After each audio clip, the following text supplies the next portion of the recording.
Achim von Arnim, Conte bizarre, traduit par Théophile Gautier fils, Marie Méluc Blainville. C'est ce qu'il y a de plus terrible que nous aimons. Ah, pourquoi aimons-nous ce qui est terrible? Dolores 2, 345. À la hauteur de Toulon, un observateur bien placé aurait pu voir un vaisseau turc échappant à la poursuite d'une galère maltaise à la faveur d'un coup de vent inespéré. Furieux de n'avoir pu en venir aux mains, les deux équipages déposèrent leurs armes et ne s'en injurièrent que plus violemment. Chacun paraissait savoir juste assez de la langue de l'autre pour lui envoyer les plus outrageantes invectives. Les jeunes Maltais avaient compté faire leurs preuves contre ce vaisseau. Quoique fatigués de la vie de mer, ils ne pouvaient rentrer chez eux sans ramener du butin et des prisonniers. Ils l'avaient juré avant de partir. Cette fois, la prise leur avait échappé comme par miracle, et un vieux matelot jurait que les Turcs devaient avoir sur leur vaisseau quelque sorcier qui commandât au vent. Les chevaliers se croyaient tellement blessés dans leur honneur par le hasard qui leur avait enlevé cette capture, que sans se préoccuper du danger auquel ils s'exposaient en se servant de leurs armes, dans un port neutre, ils tirèrent leurs épées et s'apprêtaient à aborder le vaisseau turc, lorsqu'une femme apparut sur le bord et les supplia, dans le plus pur français, d'avoir pitié d'une pauvre âme qui n'avait qu'un désir, celui de faire son salut en entrant dans le sein de l'Église chrétienne. Les chevaliers, qui étaient la plupart français, laissèrent tomber leurs armes d'étonnement et de plaisir en voyant cette femme et en entendant parler leur langue. Ils n'étaient accoutumés à combattre que des hommes. Saint Luc, leur chef, la pria d'être sans crainte. Sur son ordre, la galère alla se placer à une distance raisonnable qui la mettait à l'abri d'un coup de main. On marchanda avec le capitaine turc et on finit par échanger contre quelques livres édifiants des dattes, des figues sèches et de l'essence de rose. Saint Luc, prenant à part la belle inconnue, commença à lui faire sa déclaration, tout en maudissant son sort qui l'empêchait de donner suite à cette conquête, car ses serments l'obligeaient à la quitter. Après avoir adressé un court rapport aux surveillants du port, et sans avoir seulement touché terre, il quitta cette contrée belle comme le paradis, qu'il avait à peine eu le temps d'entrevoir au milieu de ces forêts d'orangers en fleurs. C'était pour lui plus encore que le paradis, qui appartient à quiconque sait le gagner par sa piété. C'était sa patrie qu'il n'avait pas vue depuis 10 ans. Il s'en alla, le cœur gros. L'équipage turc entra en quarantaine. Pendant ce temps, la renommée de cet inconnu, qui avait sauvé le navire d'une manière si extraordinaire, s'était promptement répandue dans la ville. Chacun était curieux de la voir, chacun attendait avec impatience la fin de la quarantaine. Mais l'étrangère trompa l'attente générale. Protégée par le directeur du lazaret, elle quitta l'établissement avant l'expiration du délai, et, soigneusement enfermée dans une voiture, elle quitta la ville seule et en cachant son chemin à tout le monde. 2 mois après, dans la cathédrale de Marseille, devant une foule immense, elle fut baptisée avec solennité sous le nom de Méluc Marie Blainville. Le premier venant de son origine arabe, le second de la Sainte Mère de Dieu à laquelle elle devait se recommander chaque jour. Le troisième était celui de son confesseur, qui lui avait prodigué tous les soins spirituels. Son premier nom de Méluc la fit reconnaître par un habitant de Toulon qui, dans le port, avait été témoin de l'aventure que nous avons racontée. Aussitôt après la cérémonie, et selon la promesse faite à son confesseur, elle se rendit à un couvent des religieuses de Sainte-Claire, où, après avoir déposé une dot considérable, elle commença avec la plus grande ferveur son année de noviciat. Le récit que l'habitant de Toulon avait fait de ce qu'il savait sur Méluc avait, plus encore que la cérémonie, attiré sur Méluc toute l'attention du public. Enfermés dans un cloître, les hommes désespéraient de pouvoir l'approcher. Les femmes, qui en avaient la facilité, triomphaient pour l'honneur du corps, du caractère noble, de l'amabilité de cet arabe qui paraissait réunir les qualités des deux sexes. Du reste, on ne put savoir grand-chose de cette fille, dont le teint sombre était un voile qui empêchait de rien deviner sur sa physionomie. Voici le peu qu'on apprit. Née dans l'Arabie heureuse, elle avait été amenée à Smyrne, où elle avait connu la religion chrétienne et la langue française, dans la maison d'un riche négociant.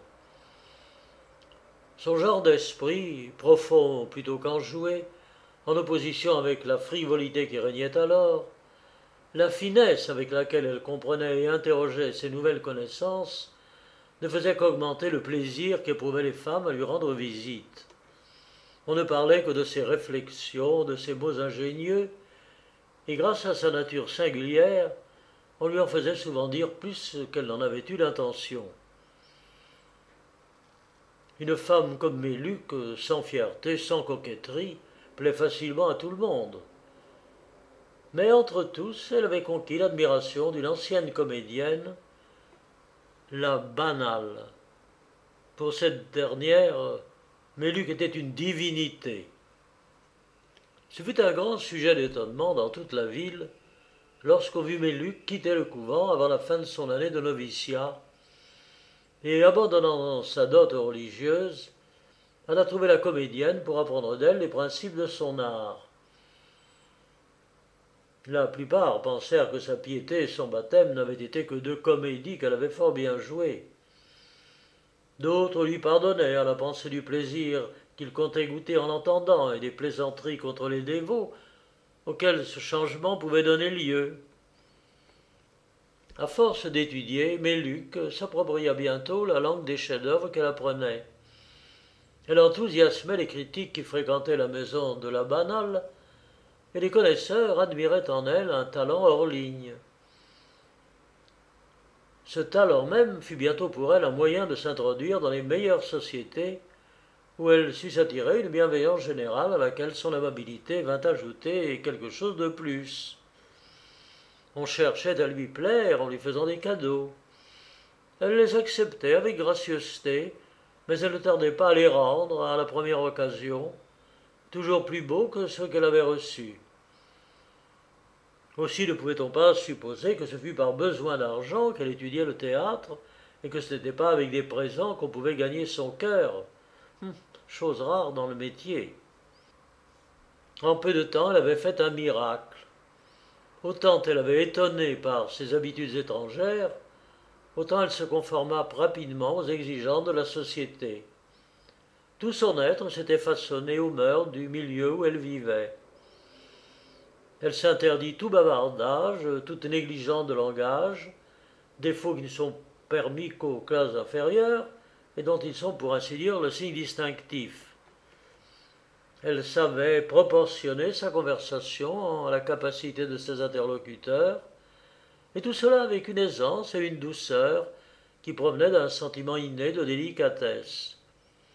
Ce n'était pas seulement la fascination exercée par une arabe, une comédienne de la haute société qui attirait autour d'elle une foule de jeunes gens.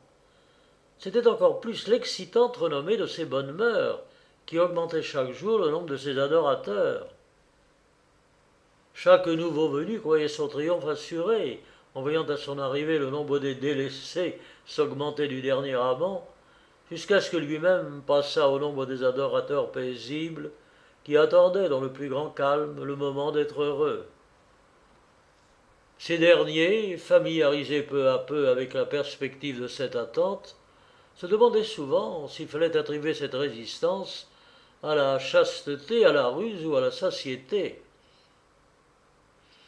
La plupart penchaient pour se dénier à vie, s'appuyant sur ce qu'elle avait l'air plutôt d'une femme veuve ou divorcée que d'une jeune fille inexpérimentée. De peu qu'on connaissait de son histoire, de son amabilité, de sa finesse, on déduisait qu'elle n'avait pas dû toujours rester enfermée dans l'étroite limite que l'Orient impose à ses femmes. Des esprits corrompus cherchaient dans le vice même les causes qui l'éloignaient du vice, et tâchaient de répandre en ce sens des bruits malveillants. Mais tous leurs efforts venaient échouer contre la dignité de sa conduite. Saint Luc, que nous avons laissé furieux de ne pouvoir mener à bonne fin la conquête qu'il avait commencée, venait de terminer son expédition par la prise d'un riche navire algérien. Il était rentré en France, sa patrie, avec un titre de chevalier noblement gagné. Le désir de renouer cette liaison improvisée dans une circonstance assez extraordinaire le conduisit auprès de Méluc. Elle l'enflamma bien vite.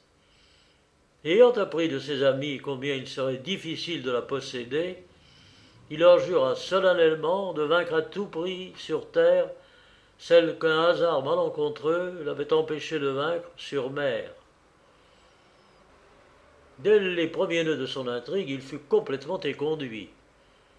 Ses amis le raillèrent, mais Saint Luc était assez étourdi et assez corrompu pour ne reculer devant aucun moyen. Il résolut un enlèvement. Une boisson soporifique devait la priver de ses sens pendant le temps nécessaire du coup de main. Méluc, sans que personne ne l'eût prévenu, et grâce soit à son habileté, soit au hasard, changea les vers de sorte que ce fut non pas elle, mais Saint Luc assoupi, qui fut enlevé au milieu des rires de toute la société. De honte, il ne se représenta jamais à Marseille, mais nous le retrouverons plus tard, au milieu des plus effroyables circonstances. Malgré son entourage d'adorateurs, Méluc aspirait au repos. Aussi fut-elle heureuse de pouvoir prétexter de ses débuts, qui devaient avoir lieu au retour de l'hiver, pour se retirer de presque toutes les sociétés qu'elle fréquentait. Cette retraite ne fit qu'exciter l'intérêt qu'elle aspirait. Elle devint l'objet de 1000 galanteries. 2 mois environ avant ses débuts, on vit arriver à Marseille le comte de Saintré, qu'une intrigue amoureuse éloignait de la cour et qui venait chercher quelque distraction dans cette ville. Il avait la réputation d'un des hommes les plus aimables de la haute société. Mais l'état de son âme le rendait peu curieux de profiter de cette bonne renommée. Aux femmes de Marseille qui s'en prêtaient autour de lui, il ne savait que détailler avec passion les beautés de sa chère Mathilde. Il avait toujours un même habit de taffetas bleu. C'était celui qu'il portait au moment de sa séparation et que Mathilde avait mouillé de ses larmes. C'était là, du moins, ce qu'il avait confié à un ami, et ce que tout le monde eut su bientôt grâce à l'indiscrétion de ce dernier. Méluc avait été invité avec intention à une soirée où se trouvait le comte. Plusieurs femmes lui avaient raconté son histoire, ses malheurs et l'attachement extraordinaire qu'il portait à son habit. Elle voulut se faire remarquer de lui. En effet, contrairement à son habitude, il suffit au compte d'un mot, d'une simple prière, pour la décider à réciter devant lui quelques-uns des plus passionnés morceaux de Phèdre. Jamais elle n'avait aussi bien joué.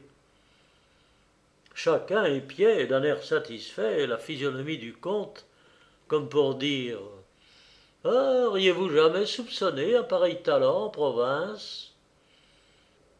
Mais le comte, distrait par la pensée de sa Mathilde avec laquelle il avait vu cette pièce, ne pensa seulement pas à apprécier les beautés du jeu de Méluc. Il en remarqua que les défauts. Au lieu de l'enthousiasme que tout le monde s'attendait à lui voir manifester, il se contenta de formuler un vague compliment. Puis il fit remarquer certains passages qu'elle avait mal rendus, et la pria de les redire de nouveau. Mais tout cela avec un ton exquis de galanterie qui ne permettait pas qu'on s'offensât de ses observations. C'était quelque chose de nouveau pour elle d'être en face de ce jeune homme comme en face d'un maître. Elle essaya de prendre la chose en plaisantant, mais le comte parlait sérieusement. Il récita à son tour les mêmes morceaux, avec une chaleur, une justesse, une assurance telle que Méluc fut obligé de reconnaître sa supériorité et le pria, pendant son séjour à Marseille, de ne pas lui refuser le secours de ses conseils. Cette soirée l'avait entièrement changée. Elle n'avait plus son assurance habituelle. Elle hésitait, cherchait ses mots, surveillait ses expressions. Elle n'essayait pas de se défendre, lors même que le comte émettait des opinions entièrement contraires aux siennes. En prenant congé du comte, elle se plaignit que la soirée se fût passée trop vite pour elle, bien qu'elle se retirât la dernière. Restés seuls, ses adorateurs, au lieu de se montrer jaloux du prince, se félicitèrent de voir qu'il y avait au moins un homme en France qui pût maîtriser l'orgueil de cet oriental. Le lendemain, Saintré alla rendre visite à Méluc dans son brillant hôtel. Elle lui parla tendrement et amena la conversation sur le bonheur que l'on goûte dans l'affection. Saintré, une fois sur ce sujet, fut bientôt conduit à lui raconter comment il avait vu sa Mathilde pour la première et la dernière fois. Il pressait sur ses lèvres la place de son habit qui avait reçu les larmes de sa maîtresse, et finit par oublier chez qui il était et le mystère que réclame l'amour et qui en fait tout le prix. Peu à peu, Méluc le ramena sur un sujet qui l'intéressait davantage, sur l'art dramatique. Elle lui demanda comment les grandes tragédiennes de Paris portaient et maniaient leurs manteaux. Saintré le lui expliqua. Mais Méluc paraissait si étrangère à tout cela que le comte, emporté par l'amour de l'art, se mit sur le dos un vieux manteau rouge qui se trouvait dans la chambre et lui indiqua toutes les poses, les gestes et toutes les manières de se draper. La chaleur était accablante et l'habit du comte trop étroit. Il se trouvait gêné dans ses mouvements et s'en plaignit. Méluc lui conseilla de l'ôter. Après quelques excuses, il s'y décida. Il y avait dans la chambre un grand mannequin articulé, comme on en employait beaucoup alors en province, pour essayer les nouvelles modes, semblable à peu près à ce dont se servent les peintres pour remplacer les modèles vivants. Le comte, assez enjoué de sa nature, égayé encore par la liberté qu'on venait de lui accorder, demanda en plaisantant s'il pouvait revêtir le mannequin de son habit et avoir ainsi un autre lui-même pour se critiquer avec impartialité et sévérité. Mais Luc l'avertit en riant que le mannequin pourrait bien s'animer au contact de ces mystérieux vêtements. Le comte endossa sans peine l'habit au mannequin. Il lui posa son chapeau comme il avait l'habitude de le mettre lui-même et lui plaça entre les mains une couronne de grenade en fleurs qui se trouvait sur la table de Méluc. Puis il prit le manteau rouge et se mit à déclamer, en se tournant de temps en temps vers le mannequin, la dernière tirade de Phèdre, à la fin du 4e acte qui se termine par ces 2 vers. Détestable flatteur, présent le plus funeste que puisse faire au roi la colère céleste. À ces derniers mots, que le comte avait prononcés avec une admirable véhémence, le mannequin battit 3 fois des mains très distinctement, plaça la couronne sur la tête du comte stupéfait, et croisa ses bras sur sa poitrine comme quelqu'un qui, violemment ému, voudrait garder le maintien décent et froid d'un auditeur impartial. Le comte fut d'abord effrayé, mais il était assez habile dans l'art indispensable de dissimuler pour ne pas laisser paraître sa crainte. Il pensa que c'était une plaisanterie et que Méluc, au moyen d'un ressort, avait produit ce mouvement. Mais elle paraissait près de s'évanouir de terreur et assura que jamais elle n'avait connu cette propriété extraordinaire du mannequin. Le comte, furieux de découvrir la cause de cette plaisanterie, visita la chaise sur laquelle était assis Méluc, la souleva, la retourna, sans rien trouver qui indiquât une communication. Continuant ses investigations, il voulut déshabiller le mannequin, mais cela ne lui fut pas possible. Et malgré sa force peu commune, il ne put parvenir à ouvrir les bras qui restaient solidement croisés. Le mannequin avait passé de la mobilité d'articulation qu'il possédait jusque-là à une invincible immobilité. La préoccupation causée par cet événement les avait conduits jusqu'à l'heure du dîner, et le comte se disposait à se retirer comme l'exigeaient les convenances. Mais Luc voulait découdre son habit, seul moyen de le ravoir. Mais comment sortir avec un habit décousu? Le recoudre était trop long. En envoyer chercher un autre aurait aussitôt répandu dans toute la ville une histoire bien vite défigurée et que tous deux désiraient garder secrète. Dans un tel embarras, Meluc conseilla au comte de se cacher dans son cabinet de travail. En même temps, elle poussa le mannequin dans une niche fermée par un rideau. Elle lui donnerait à dîner et, à la faveur de la nuit, il pourrait rentrer chez lui, où il prétexterait de quelque aventure pour excuser la perte de son habit. Le comte lui fut extrêmement reconnaissant de cet expédient. Dans quelle position se veut-il trouver, en effet, passé dans une ville de province pour héros d'une pareille aventure, qui n'aurait peut-être pas tardé à parvenir aux oreilles de sa Mathilde? Il baisa les mains de sa protectrice, se constitua son prisonnier pour toute la journée, et se laissa conduire par elle dans un adorable petit cabinet. Il avait vue sur le plus charmant jardin de la ville.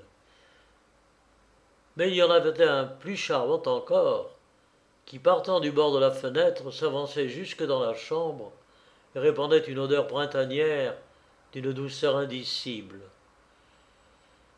Les parois de la chambre étaient ornées de roses qu'on aurait cru d'or. Et par terre, tout ce qui n'était pas tapis était des divans de couleurs variées.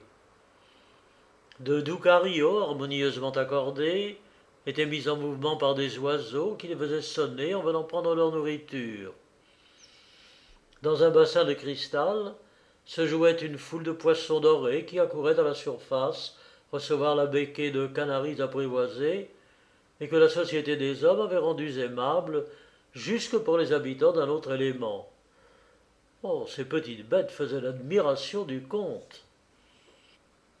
Tandis qu'il les regardait, l'image de Meluc vint se refléter dans le miroir de l'eau. Oh, cet instant, Mathilde était entièrement oubliée. Il était plein de joie d'avoir trouvé par un hasard étrange une aussi excellente amie que Meluc. L'intimité grandit bien vite, le tête-à-tête l'augmente encore, et l'imprévu de l'aventure l'amène encore plus loin. Il se trouvait fort à son aise, sans habit. Il s'y mit bientôt encore plus en déposant toute retenue. La chambre était si parfumée, si fleurie, si moelleuse, que son cœur ne tarda pas à fondre entre les mains de Meluc comme un précieux parfum. Tout le portait au plaisir, et Meluc ne lui refusa rien. Il sortit fort tard de cette maison sans être vu de personne autre que de Meluc.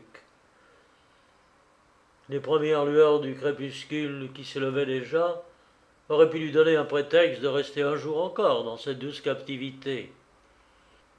Arrivé à une certaine distance, il essaya de rassembler ses souvenirs, mais il ne se souvint plus de ce qui lui était arrivé.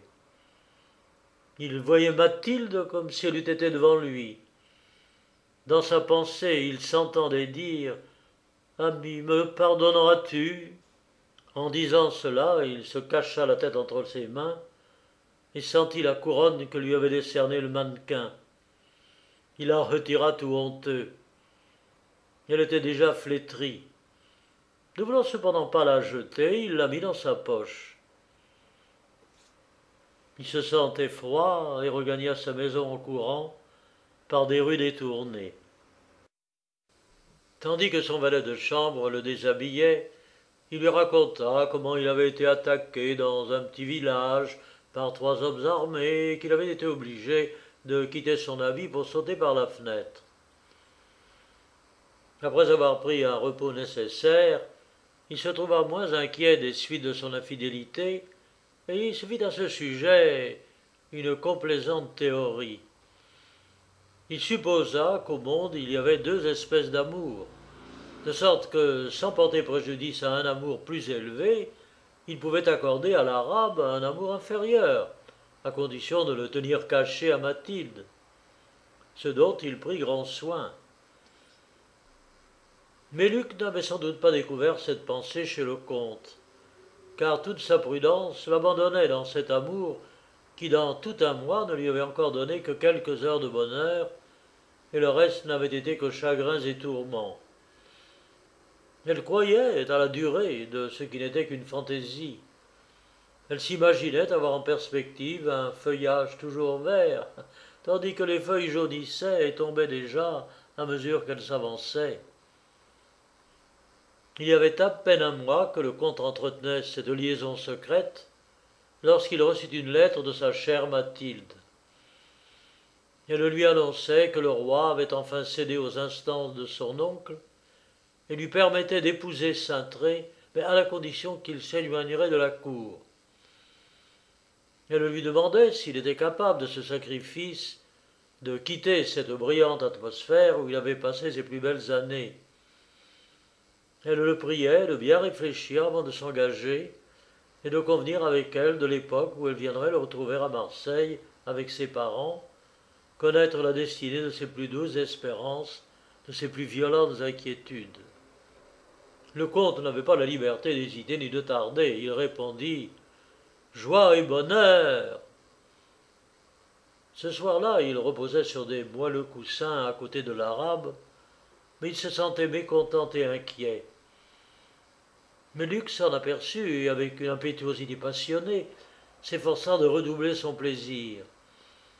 Mais cela ne servait qu'à rappeler au comte la douceur de Mathilde, qui accordait tout au moment où elle semblait tout refuser.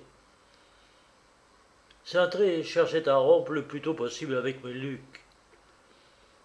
Il commença par redemander l'habit qu'il avait laissé chez elle. Elle lui assura l'avoir brûlé par prudence et dans la crainte qu'il ne fût compromis par ce vêtement.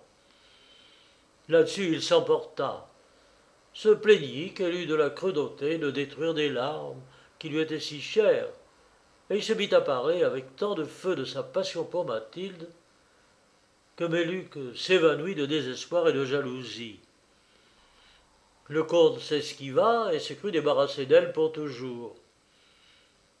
Mais le lendemain, il reçut une lettre fort tendre, dans laquelle elle reconnaissait ses torts et le suppliait de lui conserver son amour.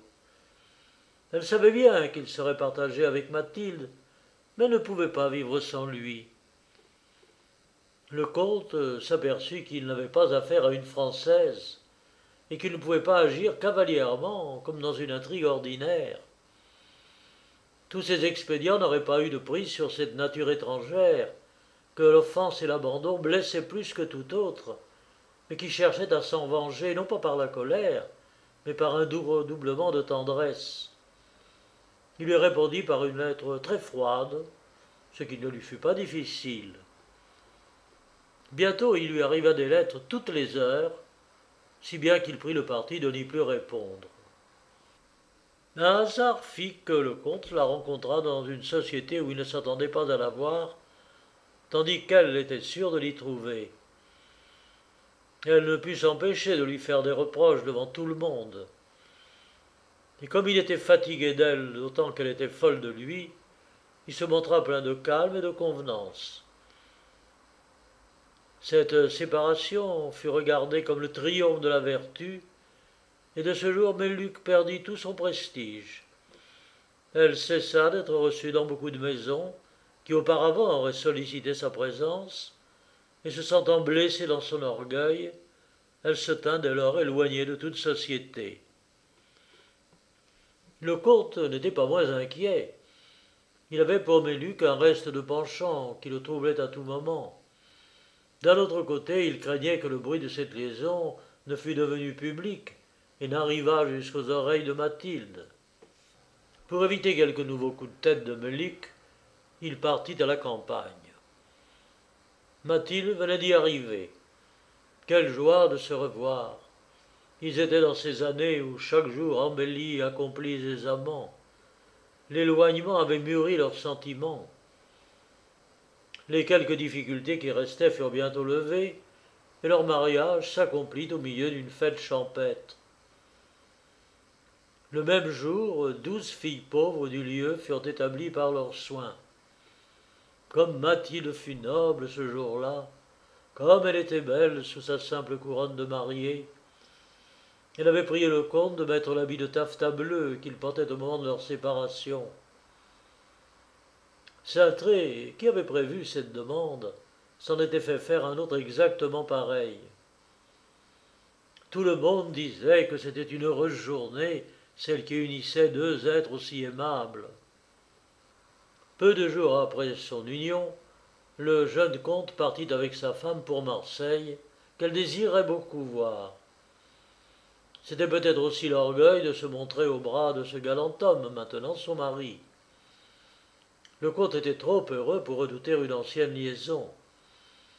Il supposait à Méluc assez de bon sens pour rester calme et le laisser tranquille. Aussi, ce fut avec une grande différence qu'il apprit d'un ancien ami que Méluc devait le soir même débuter dans le rôle de Phèdre.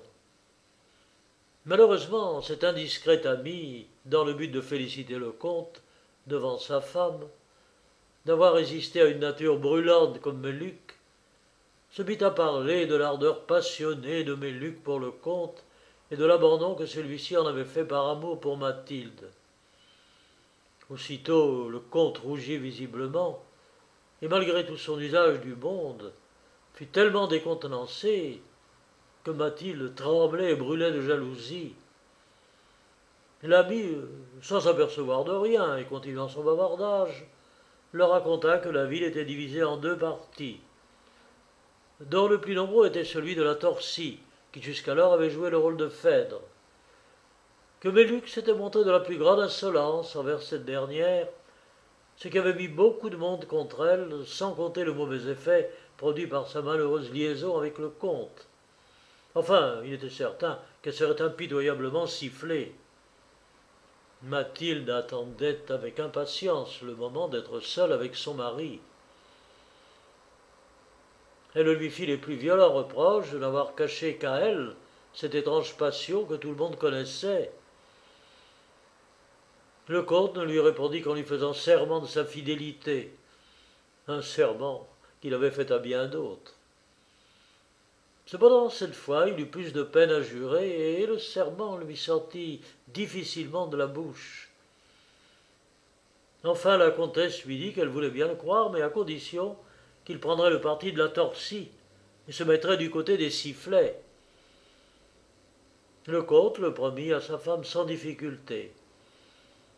En effet, connaissant les deux actrices, il ne supposait pas que quelqu'un, tout mal disposé qu'il fût, préférât la sèche et criante Torcy au brillant talent de Méluc.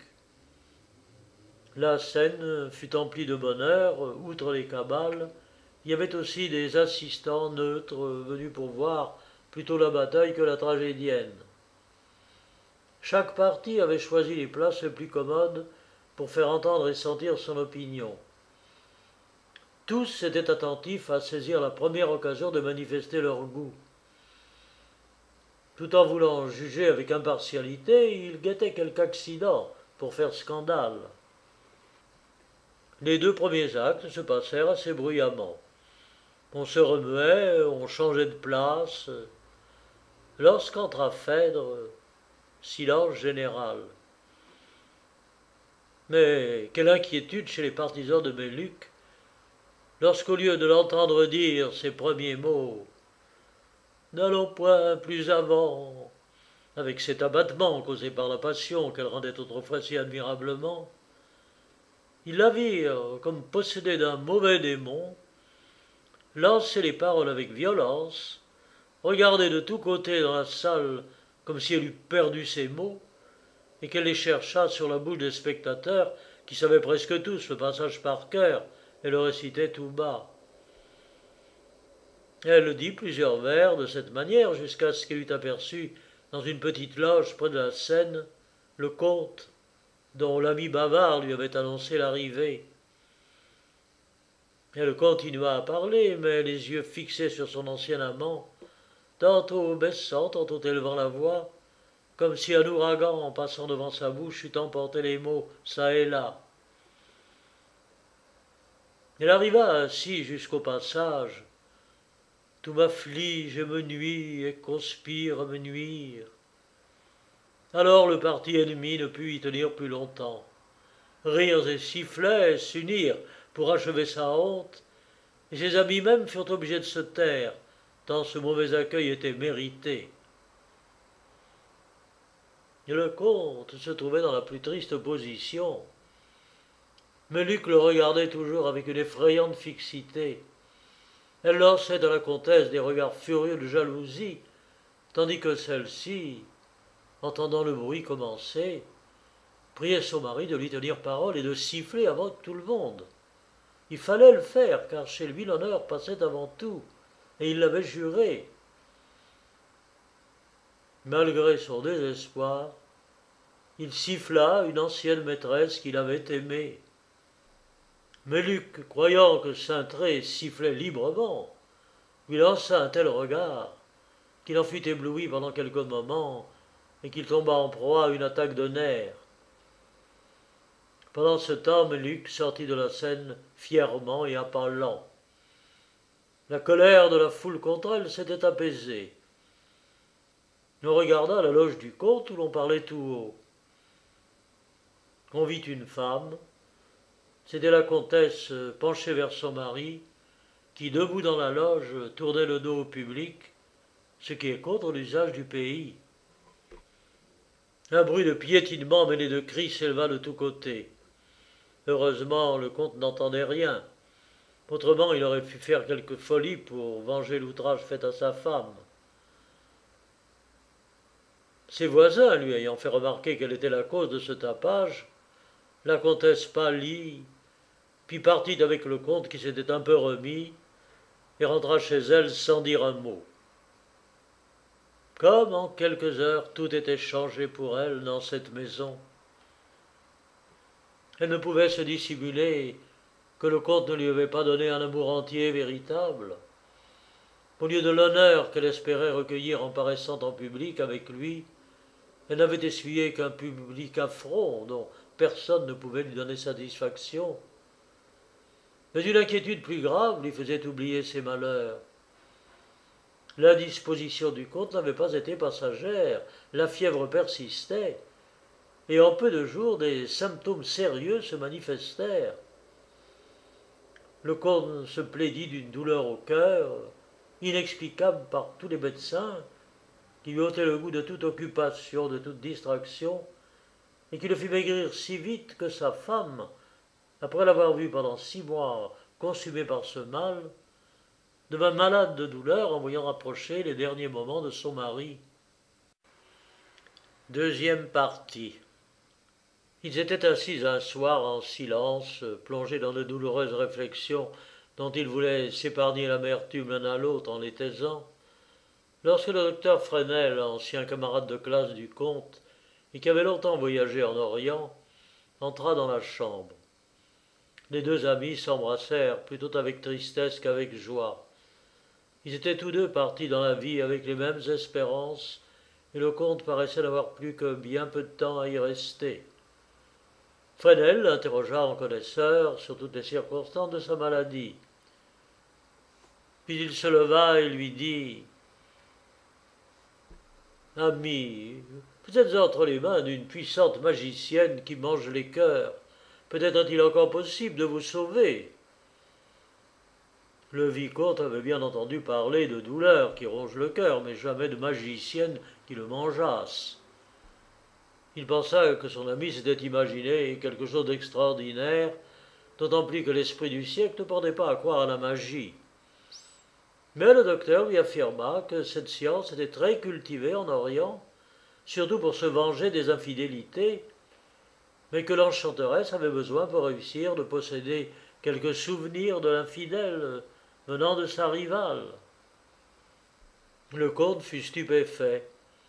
Il avoua à sa femme ce qui lui avait toujours caché, la perte de l'habit que ses larmes avaient rendu sacré. La comtesse soupira et le docteur s'écria.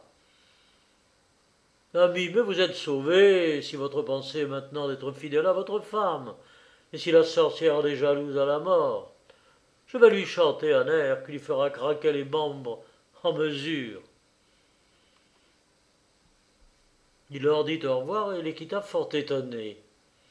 Fresnel, en effet, avait étudié avec toute la curiosité d'un savant les sciences mystérieuses aussi bien que les secrets de fabrication qui donnent dans certaines branches une supériorité unique à l'Orient. Il les avait approfondis avec une rare application. Il écrivit une lettre pleine d'habileté à Méluc, qui depuis son malheureux début ne recevait personne, et s'occupait à orner son hôtel avec un luxe extrême. Il s'introduisit chez elle sans difficulté. Et elle reconnut bien que c'était un maître en plusieurs sciences. Lorsqu'il arriva, il la trouva en proie à un abattement effrayant. Elle commença par lui demander s'il était capable d'opérer quelque transformation. Fresnel lui montra une chenille qui se trouvait sur un grenadier et lui dit qu'avec un baume de sa composition, il allait la changer en papillon dans l'espace de 5 minutes. En effet, la transformation de la chenille en chrysalide dura à peine 1 minute. Pendant le reste du temps, elle ne cessa de s'agiter, puis enfin, au bout de 5 minutes, on vit s'échapper un papillon aux couleurs variées qui vint se poser sur la tête de Méluc et se mit à agiter ses ailes qu'on aurait dit un assemblage de pierres fines. Mais dans le même moment, un des canaris de Méluc, qui s'était niché dans sa gorge, vint saisir le papillon. La merveille du docteur était anéantie. Fresnel, piqué, l'invita à lui faire voir ce qu'elle savait, puisqu'elle traitait ainsi son ouvrage. Il arracha une grenade à l'arbre, la mit sur la table, et demanda avec mépris à Méluc si elle pourrait ôter l'intérieur de ce fruit sans en briser l'enveloppe. Elle le regarda avec hauteur, et, secouant la tête, lança sur la grenade son regard qui attachait les cœurs, et la lui tendit intacte. Il la coupa en deux et trouva le fruit vide. Bien, dit-il, mais qui pourrait la remplir de nouveau serait encore plus puissant. Elle mit dans sa bouche un pépin de la grenade, le replaça ensuite dans l'enveloppe vide, le pressa sur son cœur, et en quelques minutes le fruit était revenu à son état normal. Vous comprenez facilement que Fresnel en était arrivé à ce qu'il voulait, c'est-à-dire qu'il s'était assuré de l'étendue de sa puissance. Tout à coup, changeant de visage et de voix, il s'écria avec force. « Allô, allô, sorcière! Les messagers du tribunal sont déjà à ta porte. Et comment t'es-tu laissé prendre ainsi? Allez, allô, allô, suis-moi! » Elle pâlit, mais sans se déconcerter, et le menaça de toute son habileté. Ces oiseaux volaient de tous côtés en poussant des cris d'effroi. Les muscles de son visage s'agitaient en tous sens, et sa peau devenait de toutes les couleurs comme un feu chinois. Fresnel évita avec soin de rencontrer son regard. Lorsqu'elle vit ces menaces impuissantes, elle en vint aux prières. Fresnel restait calme et froid devant elle.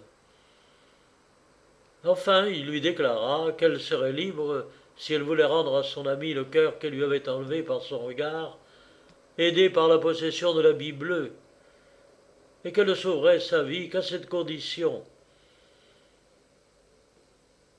En entendant dépeindre le malheur de son ami, elle fondit en larmes.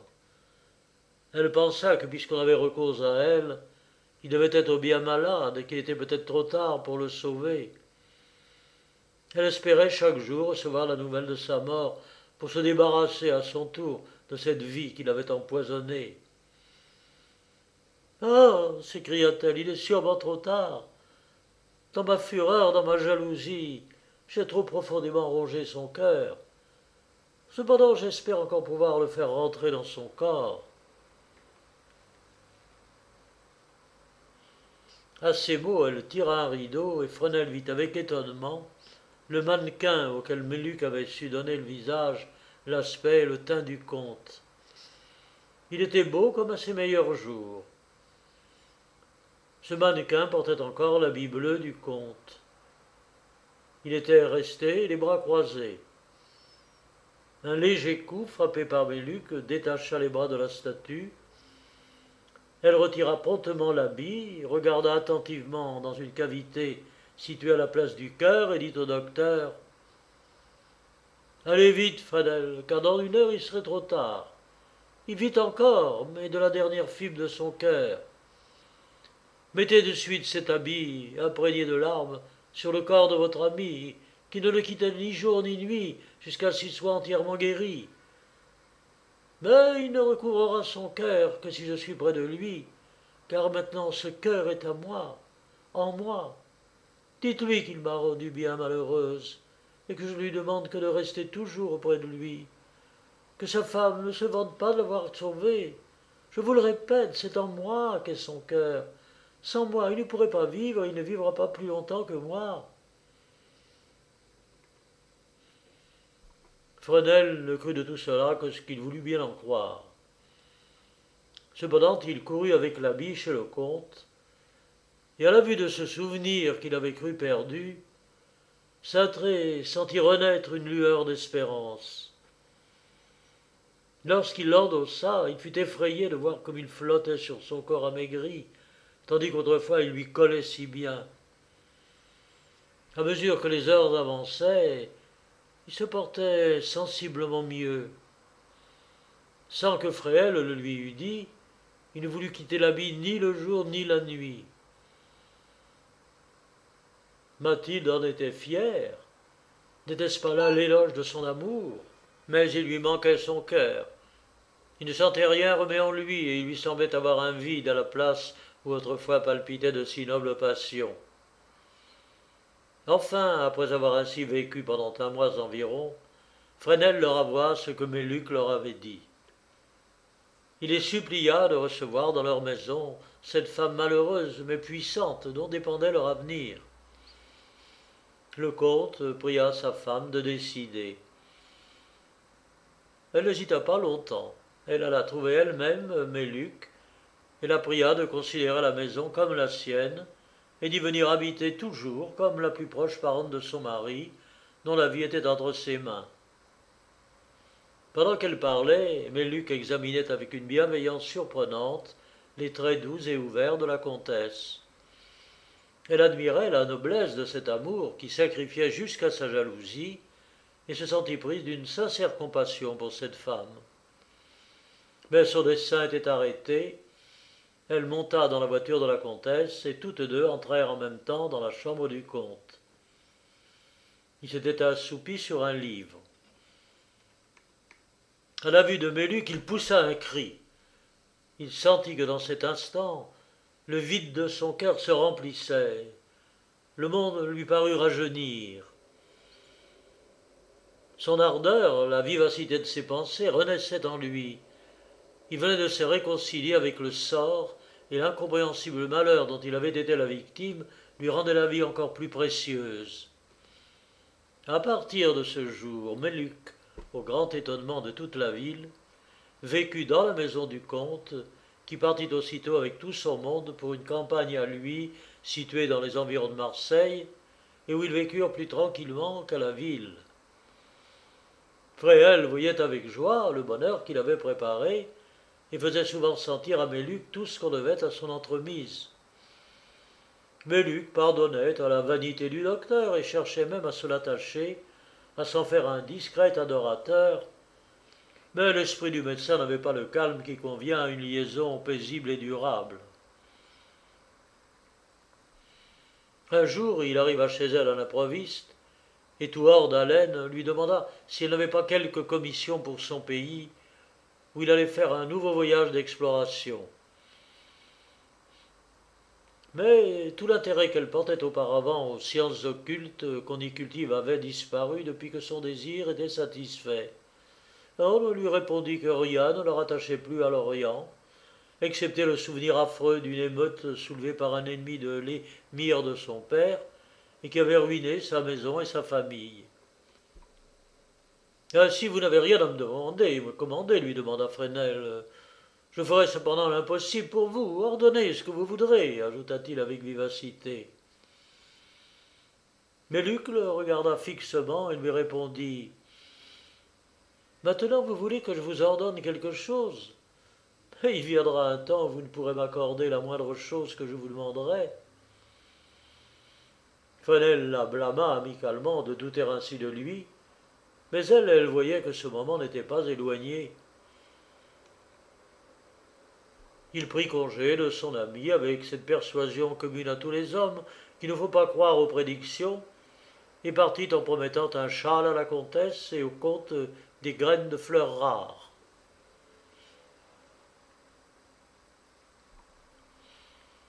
La vie quotidienne des trois associés se passait tranquillement à la campagne, régulière, sans être uniforme.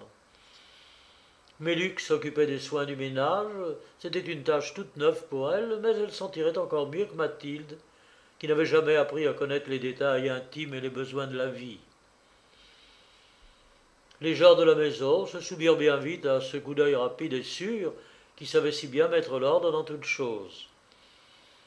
En même temps, elle surveillait les enfants de la comtesse, qui avaient non seulement une remarquable ressemblance, mais aussi une sympathie marquée avec elle, et cela dès le moment de leur naissance. Souvent, Mélux se réjouissait en plaisantant d'avoir le bonheur d'être mère, sans avoir éprouvé les douleurs qui, depuis le premier péché, accompagnent les joies de la maternité.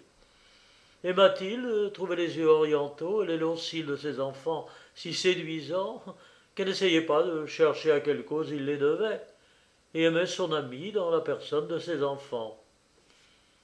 Le terrible mannequin qui avait eu une si grande influence sur cette famille était relégué avec d'autres objets du même genre dans un grenier du château.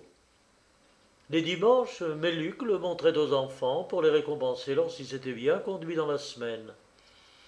Elle les mettait chacun à leur tour dans les bras du mannequin, qui les berçait doucement, et cela ne paraissait pas plus étonnant aux enfants que les 1000 objets qu'ils voyaient chaque jour, par la raison que tous étaient nouveaux pour eux. Nous voudrions bien que cette anecdote se terminât sur ce tableau plein d'innocence et de calme. Mais l'histoire ne se contente pas de raconter le bonheur.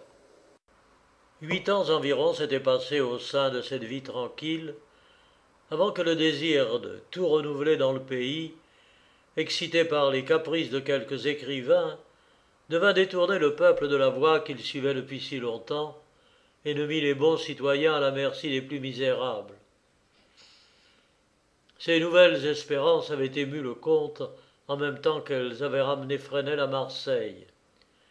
Ils s'y rencontrèrent, et un jour, en compagnie de Mathilde et de Méluk, ils allèrent au port, où les matelots écoutaient avec surprise les nouveaux chants de liberté que pendant leur absence leurs compatriotes avaient composés.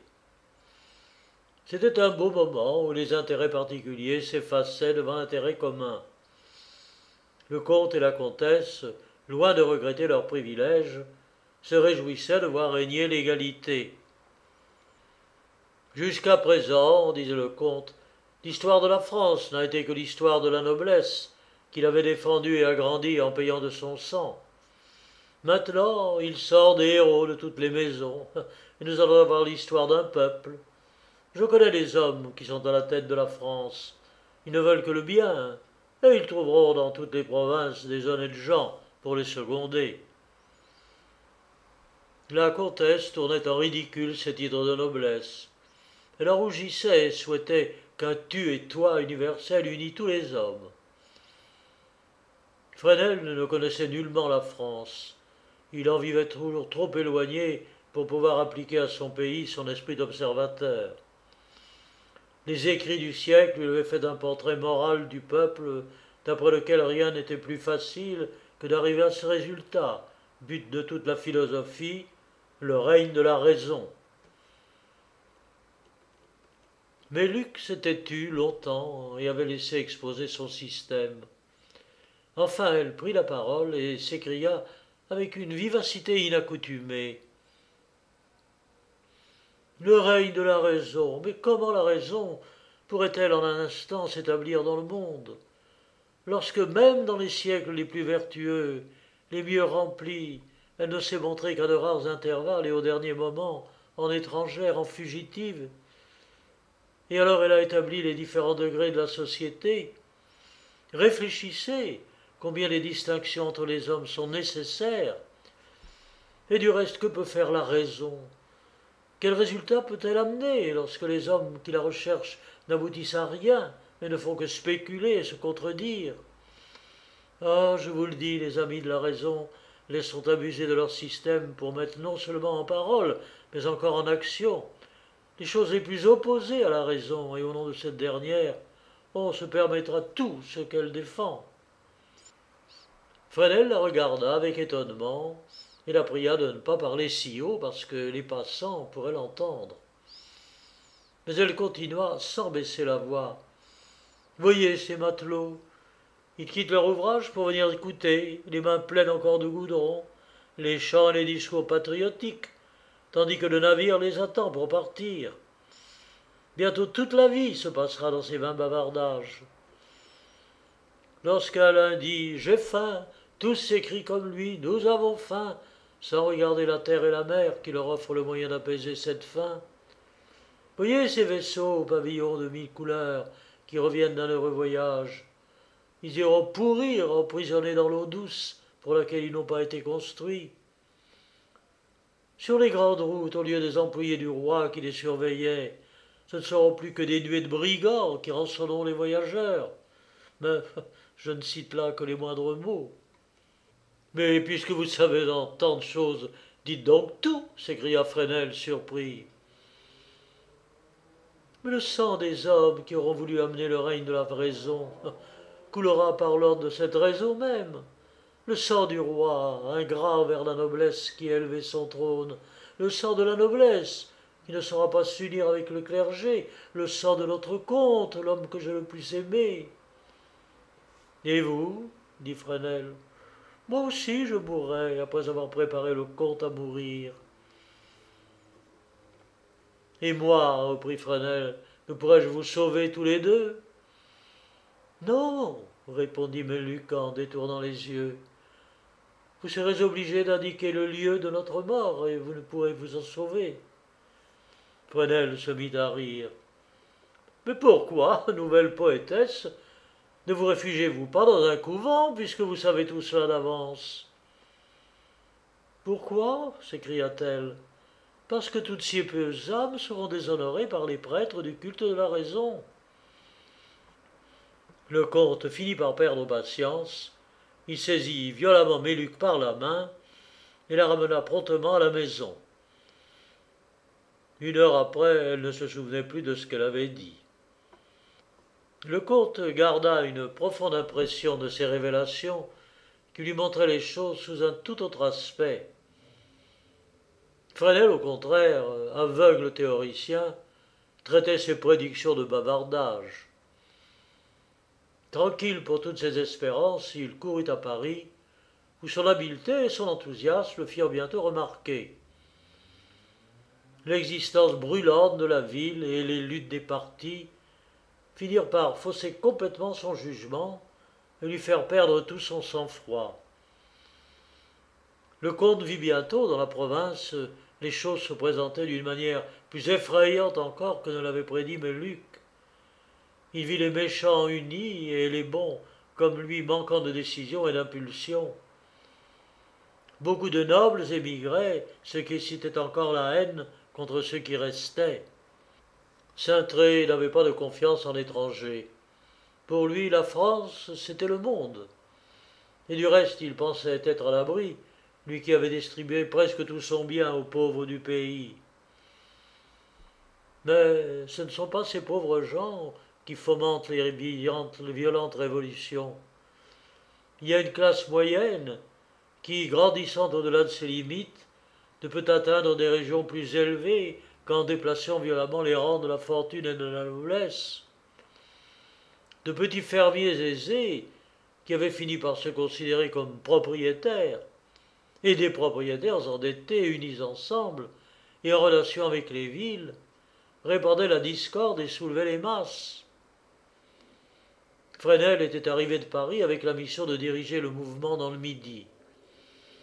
Mais avant qu'il arrivât à Marseille, les habitants du pays, avec leur nature ardente, avaient déjà appris à se diriger eux-mêmes. On avait décidé à quel parti on se rallierait, et Fresnel rencontra quelque opposition. Saint-Luc, qui depuis que nous l'avons quitté, s'était fait fermer à cause de ses mauvais coups et surtout de sa mauvaise foi au jeu, la Société des Chevaliers de Malte, et par conséquent celle de la noblesse, était un des orateurs populaires les plus aimés. Assez d'esprit pour déposer tout sentiment de bonté, assez peu d'honneur, assez d'insouciance pour ne pas s'effrayer des maux qu'il pouvait causer, sa vie aventureuse lui donnait la facilité d'apprendre et de parler la langue et les sentiments de la populace. Haineux contre la noblesse dont il faisait partie, et d'où il était repoussé de tous côtés, il excitait ses auditeurs à l'anéantir. Lorsqu'une fois le chemin est frayé dans une telle direction, lorsque la route est marquée par le sang, les hommes s'y précipitent comme des buveurs qui sentent bien qu'ils ont bu plus qu'il ne faut, mais qui n'en boivent que davantage, parce qu'ils ne sont pas sobres et ne désirent pas l'être en cessant de boire. Et lorsque même contre ses convictions on autorise un acte d'injustice, on ne tarde pas à se le faire soi-même.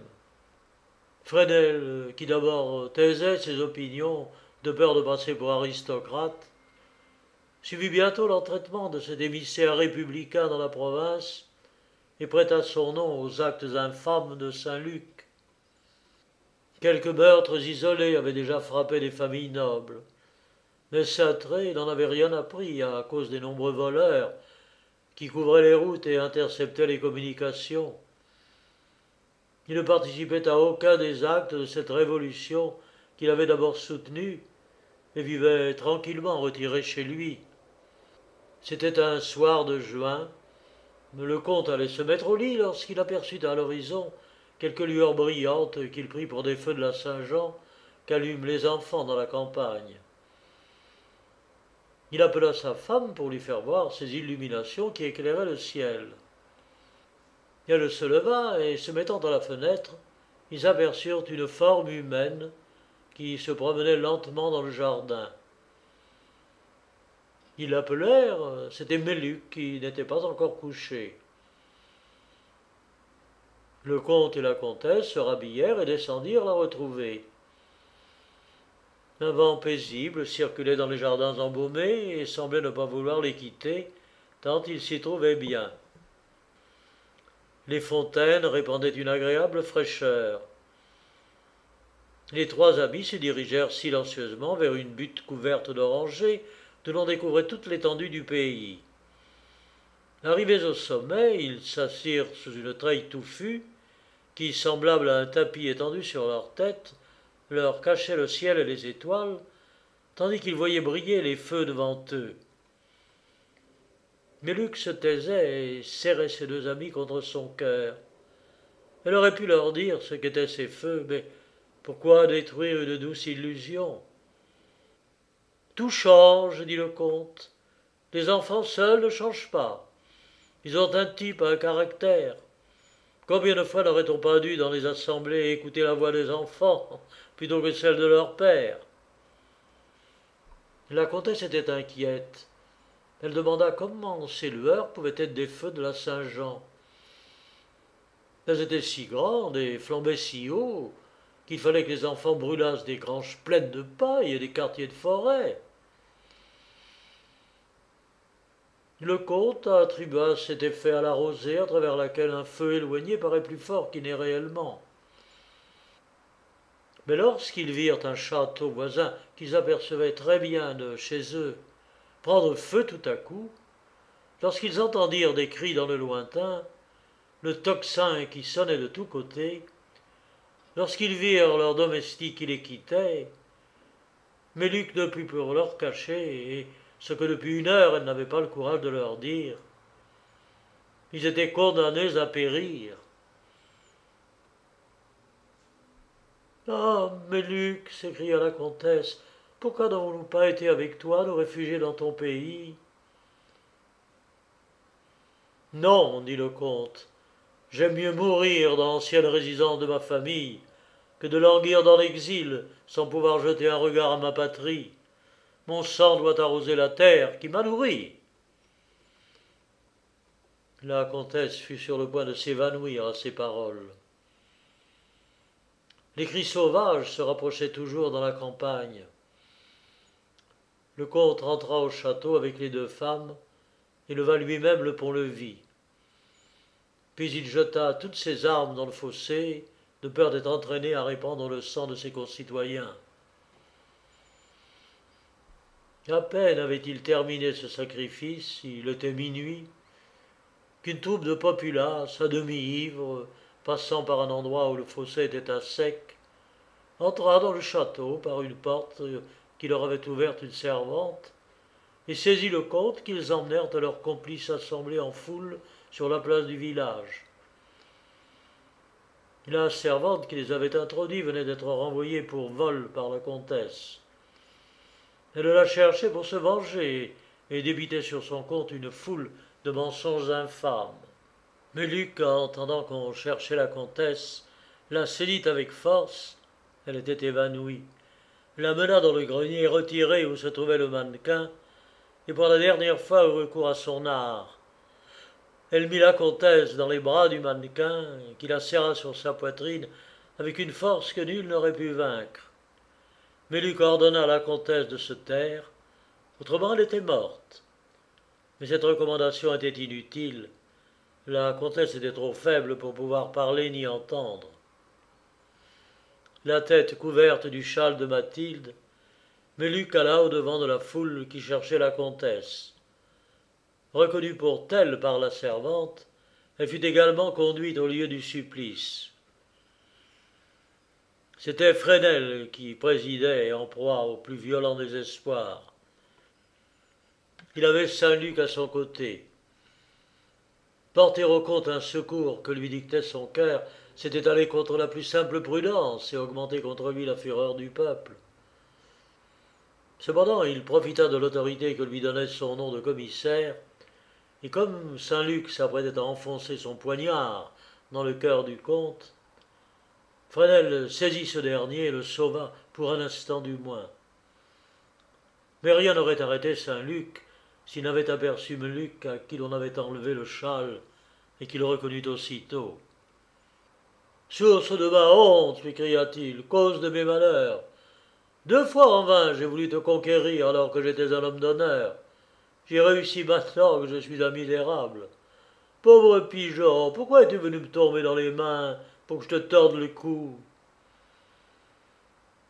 Méluc, sans daigner jeter un regard à l'infâme Saint-Luc, dit à demi-voix à Fresnel: « Je ne vous demande pas de me faire vivre 1 heure de plus, car vous ne pourriez pas prolonger mon existence d'1 minute. Mais je vous en supplie, préservez ce château de l'incendie et sauvez une pauvre mère qui est enfermée dans le grenier, pressée entre les bras de la mort. » Elle venait à peine de finir et Fresnel se préparait à la sauver de son propre risque, lorsque Saint-Luc, rendu encore plus furieux par son écrasant mépris, lui enfonça son couteau dans le dos et l'étendit morte à ses pieds. Fresnel vit, mais trop tard, une de ses prédictions accomplie. Il aurait tout fait pour la faire vivre encore 1 heure, et il n'avait pu lui donner un seul instant. Il voulait la venger sur son bourreau, lorsqu'un nouveau malheur détourna son attention du moment où Méluc recevait le coup mortel. Le comte tombait mort, sans blessure apparente. Les prédictions de Méluc continuaient à se réaliser. Elle avait dit que leurs 2 existences étaient inséparablement unies et qu'il ne pourrait vivre qu'avec elle. Ce nouvel événement fit réfléchir Fresnel aux dernières paroles de Méluc. Il réunit quelques-uns des principaux habitants du village et leur ordonna au nom du peuple de considérer ce château comme propriété de la nation et de le garantir de toute atteinte. Peut-être cet ordre n'aurait-il pas été respecté si cette foule sauvage, fatiguée des excès de la journée, ne s'était répandue dans les habitations du village pour prendre quelque repos.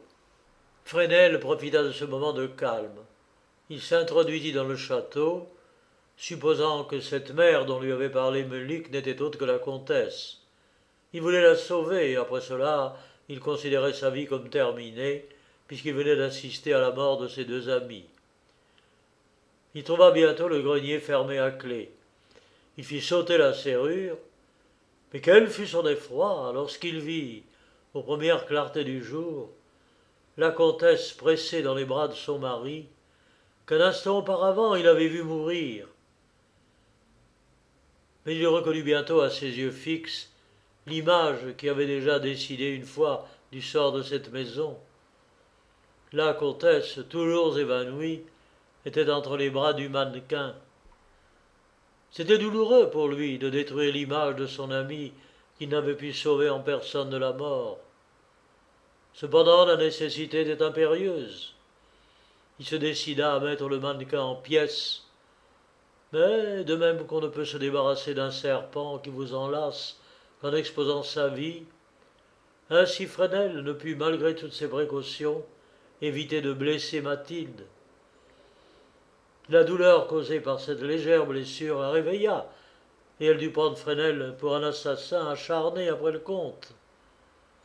Au milieu du péril, une résolution doit être prise sur le champ.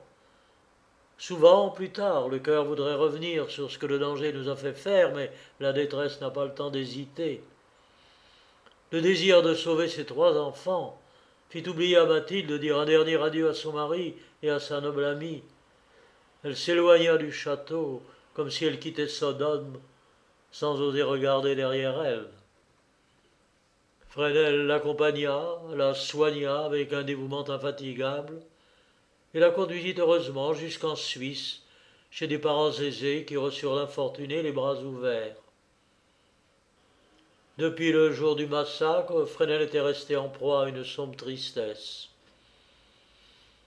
Un soir, qu'il racontait à Mathilde les détails de cette affreuse journée, il jura qu'il se mépriserait toujours de ne pas s'être fait tuer au lieu de présider à la mort de son ami. La comtesse chercha à le consoler, mais en vain. Lorsqu'elle se fut éloignée, il embrassa tendrement les enfants, leur dit qu'il allait partir pour quelque temps, mais qu'on ne l'attendit pas pour le dîner, qu'il allait manger le repas qu'il méritait. Il prit ainsi congé d'eux. Mathilde arriva en ce moment. Elle l'entendit avec inquiétude parler de son départ. Elle lui rappela qu'il avait au moins sauvé ses enfants, et que par sa présence il l'avait consolé, qu'elle était inquiète de le voir s'éloigner. Mais tout cela ne put le retenir. Le lendemain, on recueillit le cadavre de Fresnel à une lieue de la maison. Il s'était jeté sur son épée. On trouva à côté de lui un billet. Il disait qu'il s'était fait justice de sa propre main sur une route publique où passe la joie aussi bien que le malheur, et pour que le souvenir de son sang répandu ne troublât aucun des paisibles habitants de cet heureux pays en coulant sur sa terre. Comment décrire la douleur de la comtesse lorsqu'elle reçut ce dernier coup qui lui rappelait si douloureusement ce qui l'avait déjà frappé dans ses plus tendres affections. La tranquillité était rétablie. Mathilde était rentrée en possession de ses biens avec ses beaux enfants, mais tout cela n'était rien pour elle. Celui qui croit posséder l'univers et celui qui se considère comme n'y possédant rien sont de grands caractères. Mais ce que je puis appeler un admirable sentiment, c'est le sentiment complet du néant à l'égard du monde.